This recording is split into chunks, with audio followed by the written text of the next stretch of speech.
ramong tenan. Gak Tenang lho ya, ramong lho ya. Kediri kutane lho. Heeh. Sing dadi nyatane kebo sapi sing digugu. keluane Nek menungso entute omongane. Omongane. Ora omong tenan lho ya. Gak Wis tenan. heeh, ora apa-apa dong. Mboten napa-napa mboten Ya masalah. kami dhewe ya saling Gayung bersambut, mengerti, saling mengerti. mengisi, mengerti. Mestinipun panitia Pak Lurah nggih ngerti akan melihat. nggih endi to sing nyambut gawe, endi to sing ora, endi to sing ngomong, endi to sing ora. Mestinipun lah amplopipun kan mesti digakno sing ngomong. Nah, engko didum kowe Didum kapan? panjenengan kalih kula wong loro. Lah Iya. sing gak omong, sing gak mergawe mulih ya merongos. Bene ora Nggih. gelem nyambut gawe. Masalahe ora gelem ngomong, masalahe. Ora ora gelem ngomong. Jare ra omong. Mau saiki yo Mau, aku ora genah. gelem aku.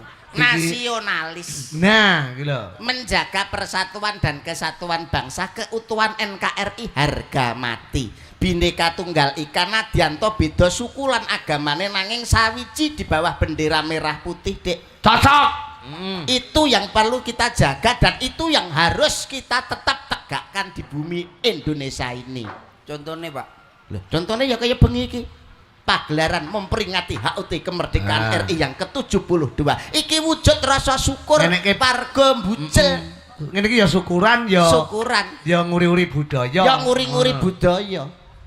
Awit Indonesia itu terdiri dari berbagai macam suku bangsa, Dik. Akeh suku bangsa, enek Jawa, enek Batak, ana Madura, Sunda dan lain sebagainya. Tapi nek ngomong-ngomong masalah basa, Dik. Iya. Antara bahasa Indonesia dan basa Jawa, kuwi kasanah budayae akeh basa Jawa. Ya kok iso ya akeh bahasa Indonesia. Akeh basa Jawa. Akeh basa Jawa no. Lah napa nggih, Pak? Lho basa Jawa iki genah kok. Umpamane ya, bapak sedang makan, Iya. ibu sedang Makan, adik sedang makan, percil sedang makan. saomah makan kabeh. Wah. Nek Jawa ora. Bapak, Nembe dahar, ibu, nembe maem, adik, nembe mangan, percil, nembe mbadok. oh. Lah, enek nggone dhewe-dhewe ngono lho, Cil. Iya. Pasti ya ora. Papan nggawa empan. Iya. Lagi ya tidur, bapak sedang Tidur, ibu sedang tidur, adik sedang tidur, percil sedang tidur. saomah tidur kabeh. Nek Jawa kan ora. Bapak, Nembe sare, ibu, nembe bubuk, adik, nembe tilem, percil. nembe micek. Mas aku kok koyok kirik ya, Bas ya. Ora bagianmu digolekne sing Sing modifikasian. ngepas, sing modifikasi. Ancene bener ya Pak Yuda ya. Lah ya bener cok. Jebul ngono kuwi wong Jawa ki nuwun sewu anu bulimbuk. Ah. Kacek sak huruf burine kacek sak huruf ditambahi huruf apa ngono wis beda artine. Ya jelas Oh, ini ya roh. Contone umpamane garu ya apa Pak? Garu itu bajak di sawah. Tambah ika dadine garuk. Kukur Pun benten ya, goblok Bang. padakno cah cilik ora iso. Ketambahan titik itu Lah, dadine nggih. beda. Jeru ya apa Pak? Jeru itu dalam, Lah lek tambah ika jeruk. jeruk itu buah. Lho, benten Bos. Beda. Oh, iya. Turu. Lah iki lho aku gak seneng aku. Iki aku gak seneng pas nggon iki. Iki aku. Percil ki Iki aku mesti gak lho. seneng. Nuwun sewu lho Pak. Nuwun sewu. Harga diriku sebagai dagelan pondok jatuh bengi iki. Pondok bersalin nek diomone kancane lho iki jare bos aku wae. Kita ini mewakili dagelan soleh seluruh Indonesia. Itu fatal kalau bicara masalah itu. Jelas no ngene percil kaya Enggak ngopo. baik Dek Percil. Masa turu disebut-sebut di sini terus ditambahi. Enggak boleh. Apa lho ora Apa kuwi? ngarep apa mau? Lah iya umpamane garu ya. Garu itu bajak, Garuk, kukur-kukur, jeru, dalam, jeruk, buah, turu. Lah iki lho, iki lho, iki lho, iki lho. Iki lho, kowe ape menyeromoh kowe arep. Ceromah kowe. Tak isin harga diriku sebagai dagelan. Maksudku ki turu karo turon. Lah, Turon iki lho. Kan ya beda ta lek turu ki awake dhewe ne turon ki nggon panggonan. Turu karo apa? Turon. Jangkrik tak kira padha karo jeruk. Wong ora Tiwas rungu. kakek tau. Ruwet tak jatuk man padha karo jeruk remumuh. Lah, malah awakmu. Oh, nah. Malah awakmu sing lapena omong aku. Lah wong aku ki ya dagelan pondok kok aku. Bah. Tebu ireng sampai coklat sampai ireng aku ning kono. Alah kalah we karo aku lho ning Lirboyo, awit saka Lirete. Wana Anak Wah, boyo. Oleh gede Lirboyo. kowe rumangsaku kok ngomong-ngomongane bab perkara ngonoan to. Lah Wong rumangsamu iki karo apa? kanca ki mbok sing sabar. Sinkron awit menungsa urip kuwi kudu gelem usaha. Usaha. Lah masa wong kok kalah karo kewan. Lah kok iso? Lah iki lho wonge termasuk kalah karo kewan. Kowe iki lho karo kodhoke kalah. Lah kowe iso kodhok ngalahne aku kucluk kowe. Lah kodhok iso wirasa iso usaha lho. Maksudmu? Kodhok Hah. dodolan rokok. Ning ndi Lah ke rokok. Oke tawa rokok to ke. Ha, piye? Kodhoke usaha bakul rokok. Sisi kok gendeng kancaku ki sisi. Rokok. Kuwi ora rokok-rokok kucul kuwi orok-orok. Piye? Orok. Kodhoke apa kowe wong kowe jek percil ngono lho. Lah kowe sik cilik urung Kowe teteh. iki jek percil. Urung paham teteh. masalah kodhok kuwi urung paham dik percil. Iya. Urung paham kowe. Tapi nak nuwun sewu nak sing apa kuwi nak rokok iki sapa bakule? Kodhok. Lah nyapa cengengesan. Lah kowe ra ro kodhok apa bakul rokok tok? Lah bakul apa? Sok-sok ya korek kok. Lah kok iso? Rek. Lah kowe rong roh kowe kewan sing paling pinter. Apa? Pitik jago. Lho. Pitik jago. Pinter lho kuwi. Lah nyapa? Lah kalau mangan genek lawe ditawani kok. Nyapa? Tuku kerupuk. Kuku ruyuk. Wah, Tuku kerupuk. kowe iki kuku ruyuk tuku kerupuk. Saiki jajal lak sak rauh awakmu. Apa? Kewan sing paling cilik sak donya iki kewan apa jajal? Ayo ngomong anake tengu Ndang. Ayo. Ayo wis ngomong sembarang wedhus. Ah, kalah. Tumo. Ngomong kok tumone tumo ya sik kalah karo iki. Sel opo kalah kurang cilik iki lembut kok. Nagasari Diengkulmu kuwi.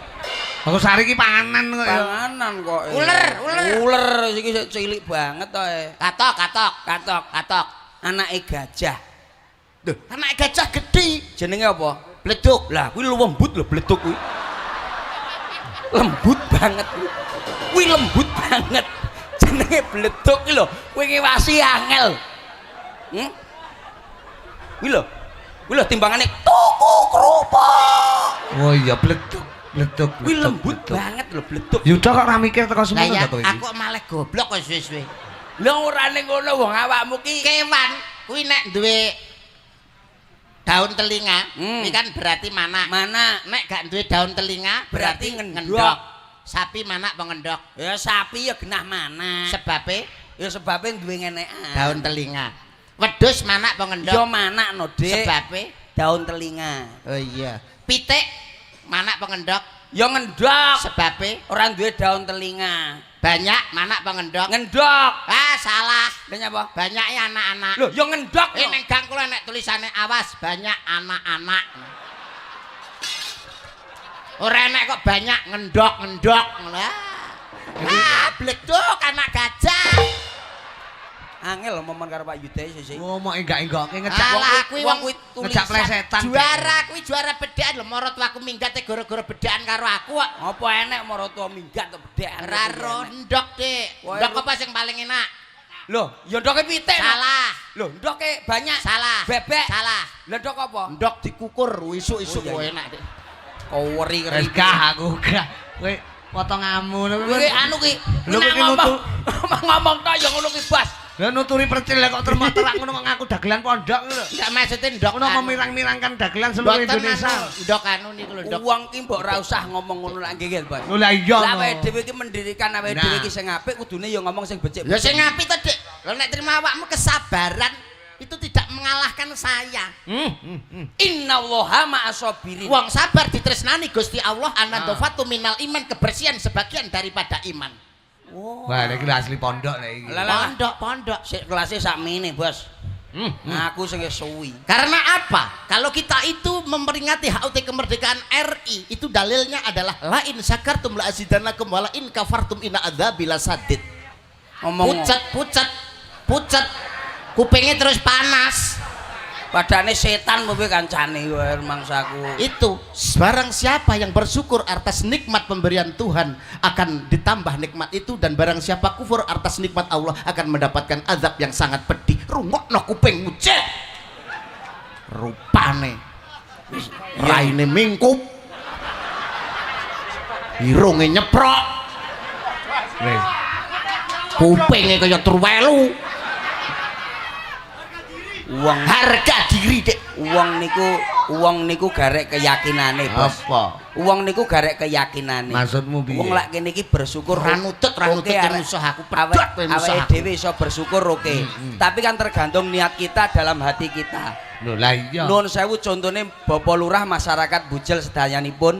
Iki garek niate iki ning kene iki apa? Nah, Sok-sok iki. enek sing ngekeki dhuwit terus ra niat iki gawe apa to iki jane kudune ikhlas. Heeh. Itu dalam arti dalam kitab wonten innamal a'malu binniyat.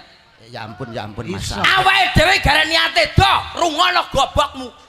Wah, kata-katane piye mau? Innamal a'malu binniyat. Wong keyakinan Matur garek nuwun, niate. catetanku mbok waca ya matur nuwun. La haula wala quwata illa billah. Ya Allah ngantek kaya ngono to ya ampun. Hmm? Ya ampun. Roh artine apa iki? Apa kuwi? Kayak artine apa Dik sing? Aduh. Lah kowe iki dirungokne tenanan tak kira. Lah kowe nek iso kaya Yuda kuwi. Tiwas aku wedi lho. Genah catetane rong mbok jawaban.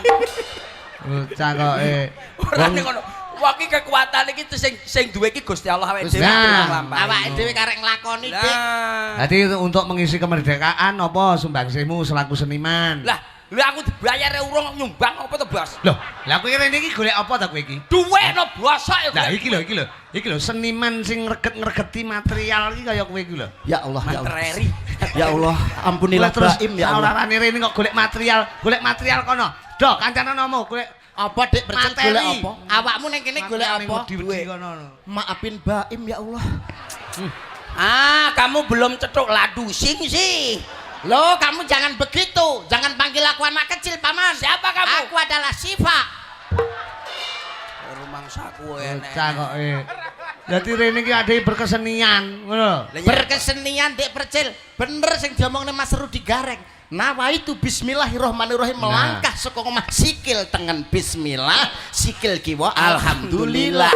Tengen bismillah, alhamdulillah. Bismillah, alhamdulillah. Ala bismillah, alhamdulillah. Bismillah, alhamdulillah. Ala bismillah, alhamdulillah. Bismillah, alhamdulillah. Malah mbok nyanyi. Lah ora ning Nawaitune silaturahmi golek Nah, seduluran. kuwi intine, ngono. ya inti-inti apa? Golek dulur mbadhok karo dulur piye kok. Lah kowe dikandani rumah saku wong angel iki to. Angel kandanan. Wong Dik kaya ngene percil. iki biasane ra nyapa apa loro ndase mbledos dhewe. Alah Biasane. ben bledos ya ben sementara njaluk dulur aku. Jangan samu iki ngerti kandhane mesti angel. Lah terus ora nggih duwe lho Dik, lagi mbayar karo dengkule apa piye wong sakmene bane iki. Tapi nawaitu kita itu golek dulur, Dek Cel. Tidak semata-mata golek duit, isin aku. Rungono kupingmu, aku sebagai kancamu. Apa? Yuda nesu suarane Aku lagi nesu. cilik. Aku Senenono. nesu iki.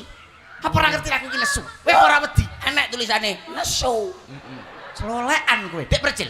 Sekali lagi saya ngomong kepada kamu, Dek Percil. Iya iya. Tegasno, tegasno.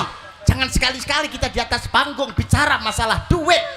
Kita ini golek seduluran, golek silaturahmi, tidak semata-mata golek duit, Dek Cil.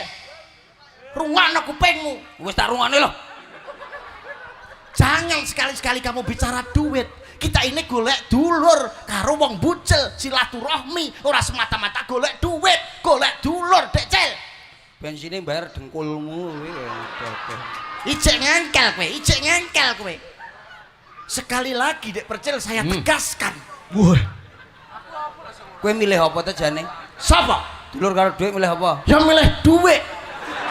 waduh ae. None. Tapi yo, ngarepe kan none. ngarepe enek dulure lho, Dek. Lah ya wis dulur karo duit sing baku kabeh iki silaturahmi. Intine ngono. Tak